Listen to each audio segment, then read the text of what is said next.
Assalamualaikum warahmatullahi wabarakatuh. Halo, jumpa kembali dengan saya Jernia Rulintan Sitorus, NPM A1M020025, kelas 4A dari Prodi Pendidikan IPA.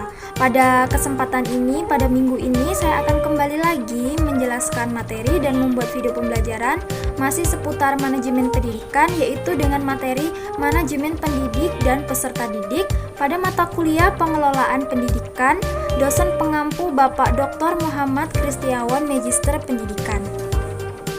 Halo semuanya, selamat siang. Semoga kalian selalu dalam keadaan sehat dan selalu dalam lindungan Allah dan selalu dirahmati oleh Allah Subhanahu wa taala. Akhirnya pada minggu ini kita jumpa kembali dengan materi lagi yang berbeda seperti minggu sebelumnya. Baiklah, di sini saya akan langsung membahas materi tentang manajemen pendidik dan peserta didik. Pada materi ini akan ada dua topik pembahasan, yaitu mengenai manajemen pendidik dan manajemen peserta didik.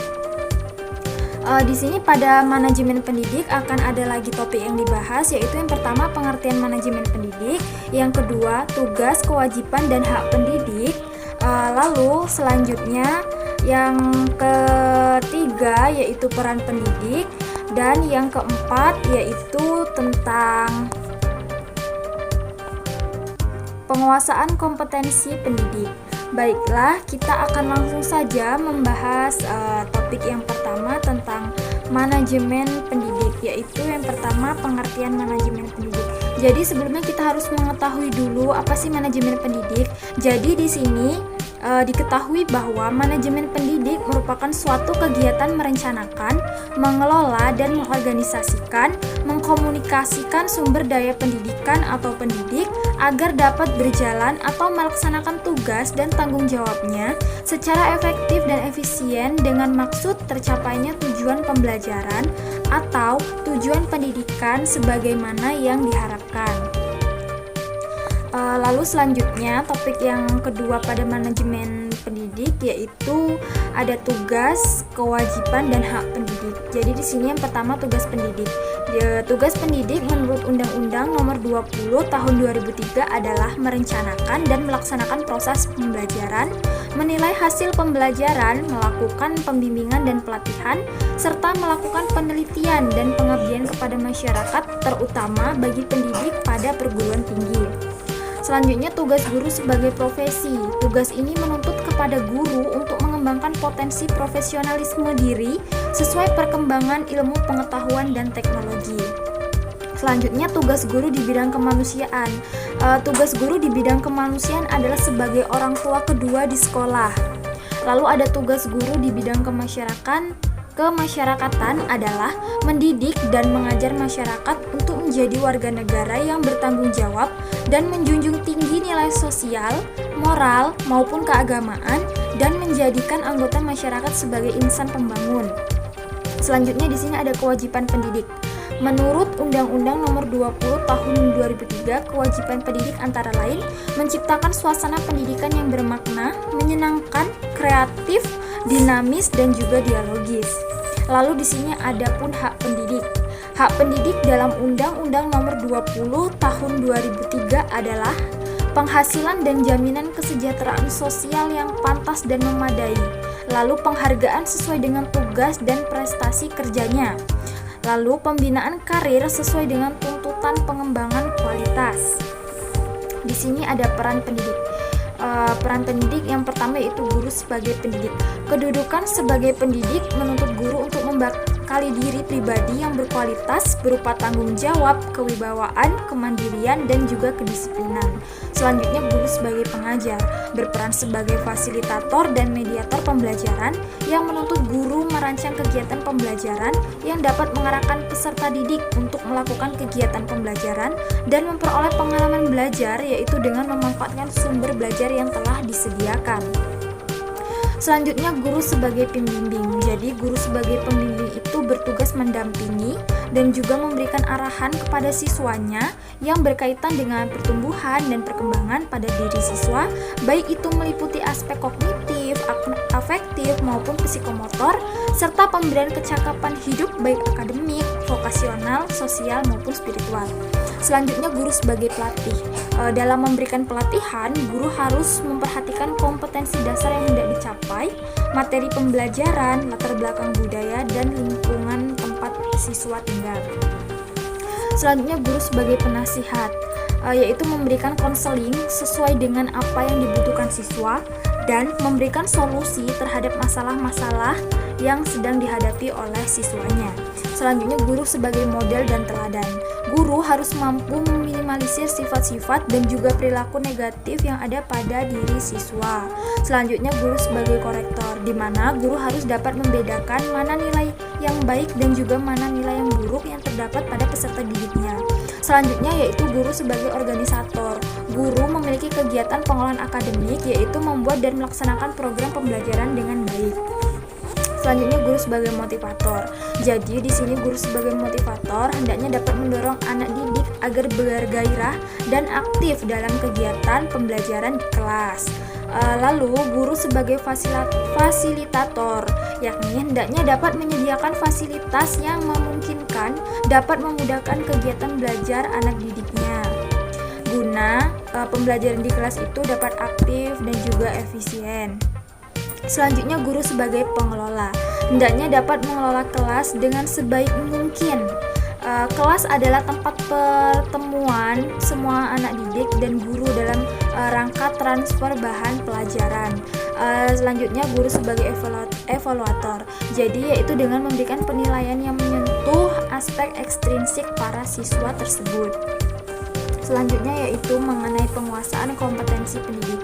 Jadi seorang pendidik harus dapat menguasai sejumlah kompetensi, baik kompetensi yang sifatnya sangat mendasar maupun kompetensi yang sifat tuntutan dan pengembangan dari profesi keguruan. Contohnya ialah penguasaan kompetensi dasar dan penguasaan kompetensi pedagogik yang mencakup kepribadian, sosial, dan juga profesional.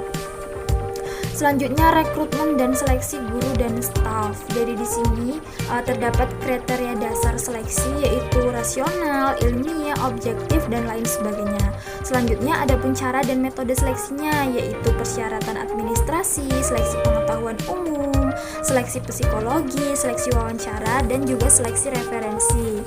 Di sini ada pun tujuan rekrutmen dan seleksi guru dan staf, yaitu untuk menetapkan kebutuhan rekrutmen, organisasi masa sekarang dan masa yang akan datang. Lalu untuk meningkatkan sejumlah calon pelamar kerja dengan biaya minimum. Untuk membantu meningkatkan angka keberhasilan dari proses seleksi, yaitu dengan menurunkan sejumlah pelamar kerja yang bermutu rendah atau bermutu terlalu tinggi, yaitu dilakukan dengan sejelas mungkin. Di sini pada topik pembahasan yang kedua yaitu mengenai manajemen peserta didik. Pada manajemen peserta didik ini terdapat topik mengenai pengertian manajemen pendidik, langkah-langkah perencanaan peserta didik, kebijakan penerimaan peserta didik baru, sistem penerimaan peserta didik baru, kriteria penerimaan peserta didik baru, rekrutmen peserta didik, orientasi pada peserta didik. Jadi di sini pada kriteria peserta didik, yaitu manajemen peserta didik ini kita harus mengetahui dulu pengertian dari manajemen peserta didik.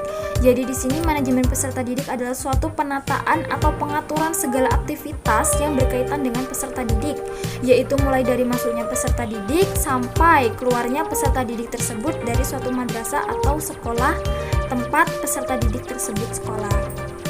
Selanjutnya ada pun langkah-langkah perencanaan peserta didik.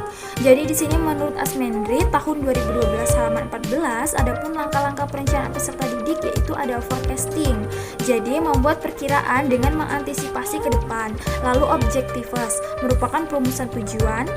Selanjutnya polisi, yaitu kebijakan. Di sini berarti mengidentifikasi berbagai macam jenis kegiatan yang telah diperhitungkan untuk dapat mencapai tujuan yang telah ditetapkan sebelumnya. Selanjutnya ada programming, yaitu merupakan seleksi atau kegiatan-kegiatan yang sudah dirumuskan pada langkah-langkah polisi. Selanjutnya ada prosedur. Di sini prosedur merupakan merumuskan langkah-langkah secara berurut dan sistematis. Lalu ada schedule, merupakan penjadwalan terhadap kegiatan-kegiatan yang sudah diprioritaskan terlebih dahulu sebagaimana pada langkah-langkah programming. Dan yang terakhir ada budgeting, yaitu merupakan anggaran atau pembiayaan yang dibutuhkan pada langkah-langkah penerimaan peserta didik baru tersebut. Lalu selanjutnya pada topik kebijakan penerimaan peserta didik. Jadi di sini kebijakan operasional peserta didik baru itu memuat aturan baik mengenai jumlah peserta didik yang dapat diterima di suatu sekolah. Kebijakan penerimaan peserta didik baru dibuat berdasarkan petunjuk-petunjuk yang diberikan oleh Dinas Pendidikan atau kabupaten dan kota. Selanjutnya yaitu sistem penerimaan peserta didik baru. Di sini terdapat dua macam sistem yang digunakan dalam penerimaan peserta didik baru, yaitu sistem promosi dan juga sistem seleksi. Jadi di sini sistem promosi merupakan penerimaan peserta didik baru yang sudah ada sebelumnya. Jadi di sini tuh siswa tuh dapat diterima langsung. Jadi tuh di sini sistem promosi itu biasanya tuh sekolah-sekolah itu sudah diberikan daya tampung yang ditentukan oleh pemerintah. Selanjutnya ada sistem seleksi. Sistem seleksi ini merupakan sistem penerimaan peserta didik baru melalui tahapan, yaitu bisa melalui tes masuk, bisa melalui sistem nilai rapot, dan juga bisa melalui penyaluran minat dan bakat peserta didik. Selanjutnya ada kriteria penerimaan peserta didik baru. Jadi di sini kriteria adalah patokan-patokan yang menentukan bisa atau tidaknya seseorang untuk diterima sebagai peserta didik. Nah, yang di sini yang pertama yaitu kriteria acuan patokan.